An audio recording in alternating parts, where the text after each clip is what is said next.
Take your spot. Take your spot. How we doing? Good, how are you? You guys good? Yes, sir. All right. Hey, I'll try and do my best if they don't direct a question.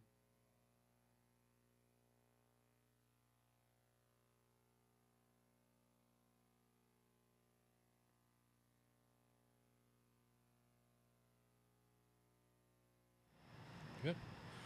All right, welcome everybody. We've got West Virginia on the stage. Start off with a couple of announcements quick. Please silence your cell phones. Please provide your name and media affiliation each time you ask a question during the press conference. If you are joining on Zoom, please use the raise hand function for questions. We will address questions in the room first and get to Zoom if time allows. Also, recording press conferences on cell phones or cameras is prohibited. For West Virginia, we've got Sydney Shaw, J.J. Quinterly, and Jordan Harrison. We can get started. Who wants to go? Cody Nesper, WVU Sports Now. I guess for all you, assuming you watched the game last night, what was the first thing that jumps out about Columbia? Why don't we start with Sydney here, and we'll work down the line. One thing that definitely stood out to us, or at least me, their ability to execute in the second half of the game. Once they settled in, they were really solid. So just making sure we stay on our A's and B's and just execute the same way they did. I think they were a team that stayed together despite being down in the first half. They came back and won that game being together, so that was a good sight for us. And then for me, it's definitely their toughness. Like JJ said, them coming back from being down at halftime, they played a tough game and they stayed together.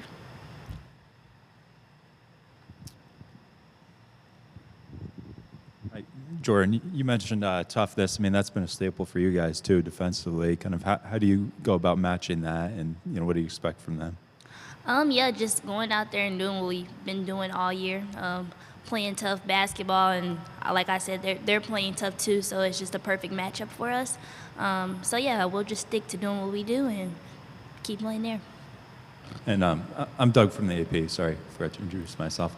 JJ, obviously before last night, there was still a possibility, you face one team or the other. How do you go about preparing for that? Did you focus on both, or just what was that like? We kind of focused on both. I think it wasn't a time where we was going to focus on the team more than one until the game happened last night. So focused on both throughout the week and figured out who won yesterday. So now we focus more on Columbia. Hey guys, Doug Feinberg, The Associated Press. What is your first March Madness memory as a fan, not as a player, but just a fan watching? Was it the Enrique shot years ago, or what was your first memory of women's March Madness? Want to start here with Sydney again? Ooh. Didn't Camila Cordoso hit a three? That was March Madness, right? Yeah. No. Ooh. Okay. Okay. Close to. Let's move on. You go ahead. I don't really have like a specific memory, but I just remember watching like March Madness for the first time in like elementary school with my elementary teacher. Mine is, I can't remember the guard's name, but she played for Mississippi State. Is it Morgan or yeah? She hit the shot against UConn, I believe. Yeah, so that was my introduction.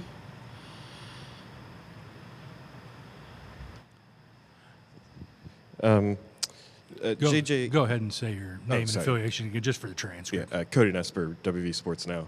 JJ, did you get a final number or a ballpark? How many people are going to come down from Virginia? It was around like 30, something like that, maybe 50. So how different is that? Obviously in Iowa City last year, there wasn't a ton of WVU fans that made that trip. So how different is that going to be that there is going to be sort of a section of supporters this year? I think we feed off that fan base energy, especially like at home. Our energy with our fans is great. So just having them here to support us would be amazing. This can go for any of you, but watching Columbia last night, they played pressure, but they played pressure differently than the way you guys do. They want to get something completely different out of it. So when you have that mindset for yourself defensively, how do you have to, I guess, change the way you approach the game then to try to attack what they do? Jordan, you want to take this one?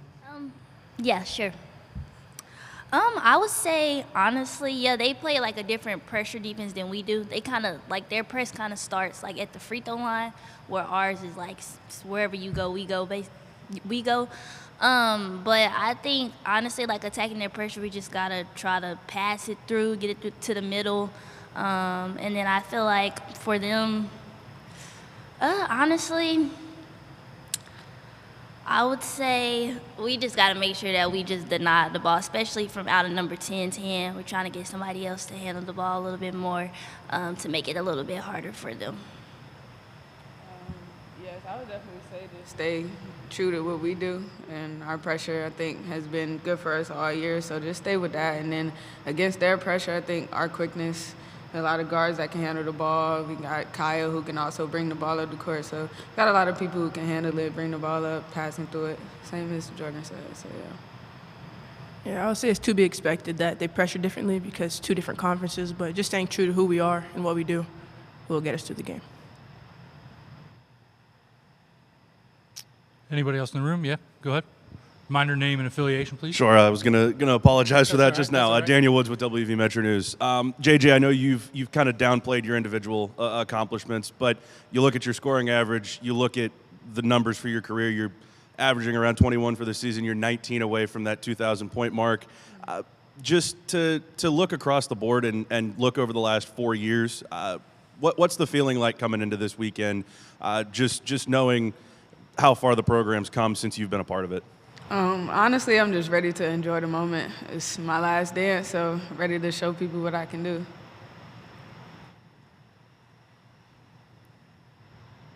We good in the room for now?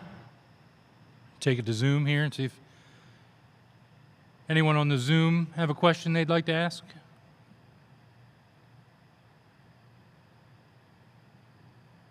Not seeing anything there, so we'll go down here to the front again. Yeah, Cody Nesper, WV Sports Now.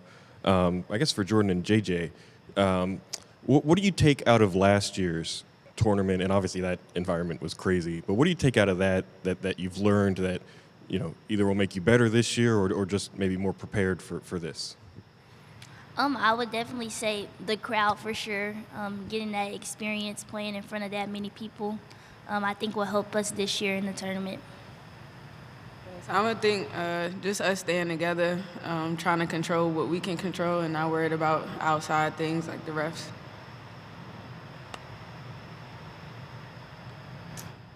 Anything else? Oh, we do have one on Zoom, so we'll go to Jen Hatfield. Hey everybody, Jen Hatfield with the Next. Just want to ask you, speaking of last year, you guys drew Princeton in the first round last year. Now you've got Columbia. Just did that cross your mind when you saw the result of last night that you were getting an Ivy League team again? And do you see any similarities as far back as you remember from last year? JJ, you want to start with this one? I mean, some similarities, but at the end of the day, it's just basketball games, another team, another game. So just got to go out there and play and do what we need to do. And yeah, basically what JJ said, I mean, it did come across our mind that we're playing another Ivy League team first. But I think they kind of are similar with like toughness. I feel like all Ivy League teams are like unexpectedly tougher than people think they are. So.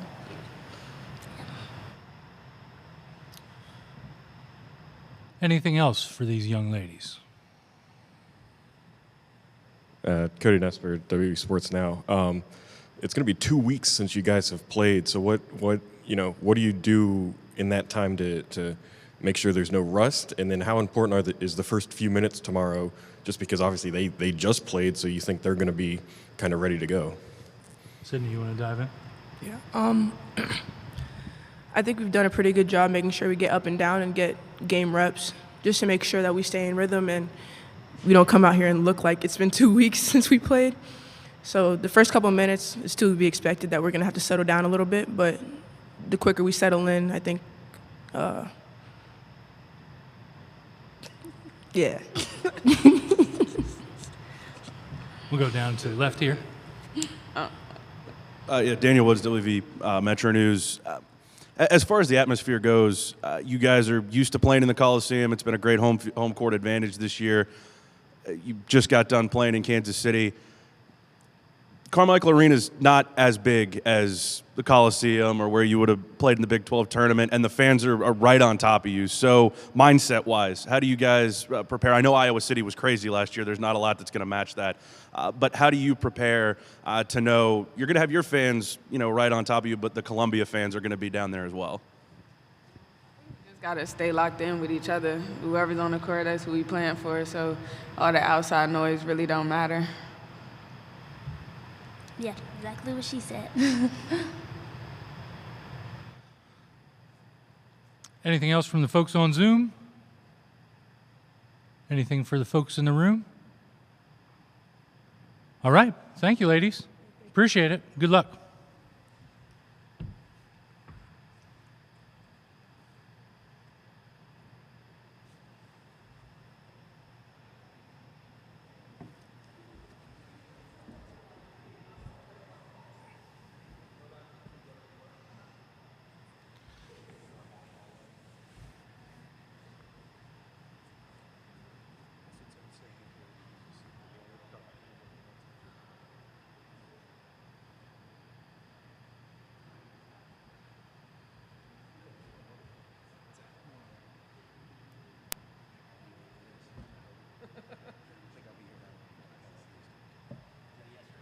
Doesn't know.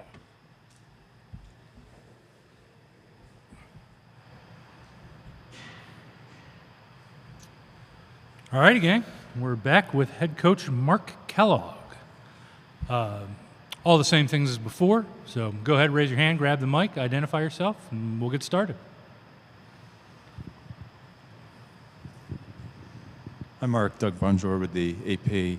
Just curious, going into last night, obviously there's a possibility you could face Columbia or someone else. How did that affect your preparation in terms of not knowing who you would play until that game was over? Yeah, well, it added a little work on the front end of the week, for sure. So this was our first time, having to do this in the NCAA tournament and not necessarily knowing your opponent. So we just kind of divided the week a little bit, as in a couple days, all right, let's prepare for Columbia. A couple days, maybe we'll prepare for Washington. So we didn't get to this point and not have any preparation at all. And so it was just, maybe a few less days than you normally would if you were waiting to play on Saturday and know your opponent. You have a few more days to prep. And they're different teams, so that didn't completely help, either. They do play a little bit differently. But I liked our prep. I thought we were good. Once we found out who won, it was a little bit easier for us to now reflect on some of the things we had talked about earlier in the week. Down to the left here.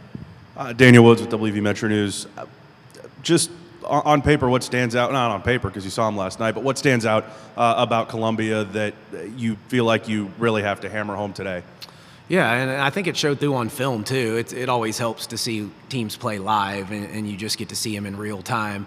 I think they're very tough. I thought we learned that a year ago when we played Princeton of the Ivy League, just how tough that league is. And just physically, like they just battle their elite offensive rebounding team, like one of the top 10 offensive rebounding teams in the country.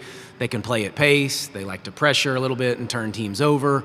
Offensively, they can get in rhythm. They got a ton of different actions, some quality talent, very, very well coached. They have our full attention is what I like to say. We will prepare for them like we have all year. Hi, Mark. Cody Nesper, WVU Sports Now. Did you notice Columbia using those cue cards on the bench? And have you ever seen a team do something like that? Yeah, I think we've seen it a little bit. Obviously, not nearly as much as like the football world does that, and they have a little bit more time.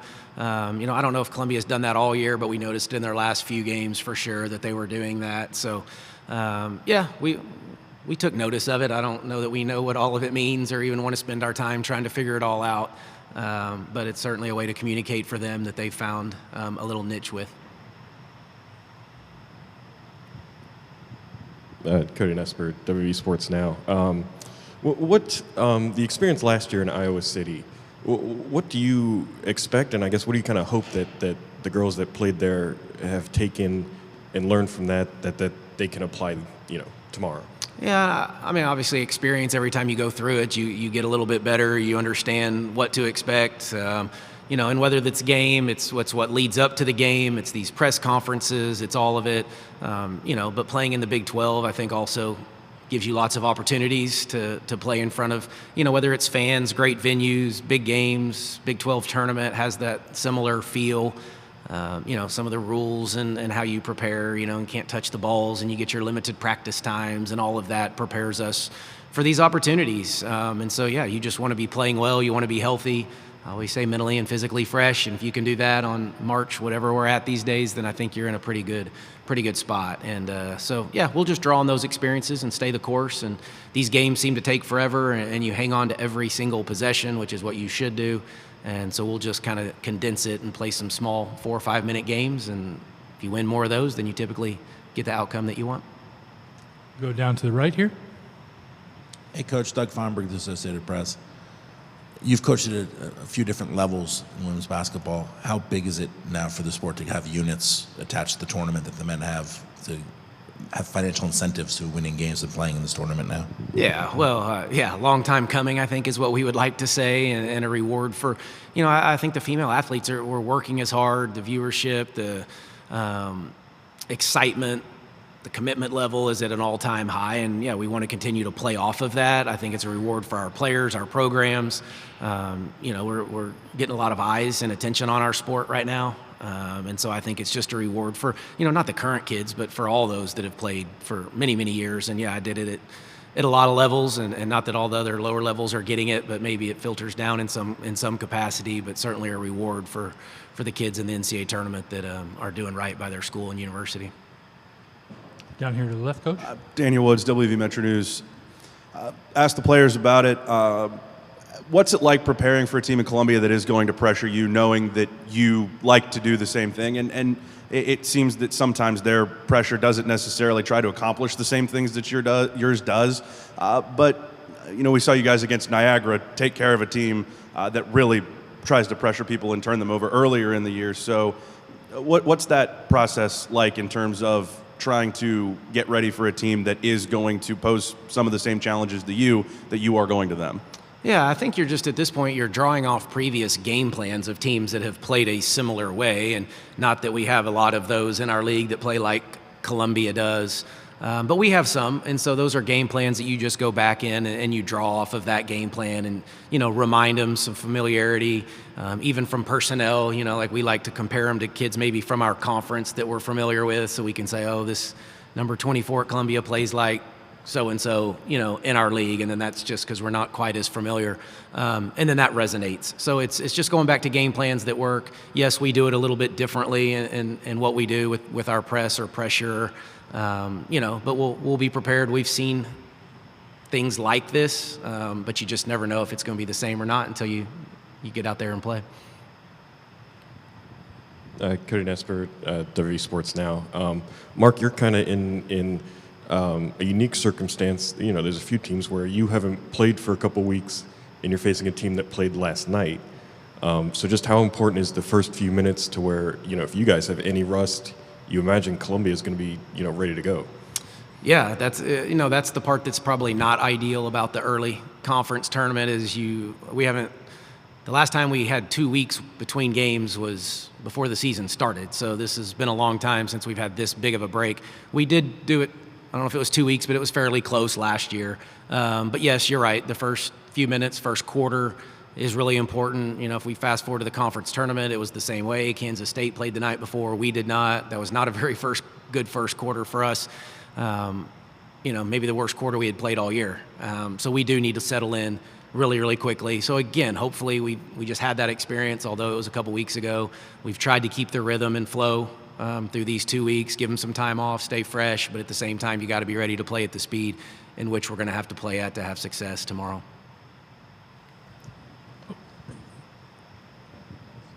Mark, Doug Bonjour, the AP. Just what has JJ meant to the team in terms of just her experience and what she brings on the floor, and how key is it to have someone like that, in an environment like this?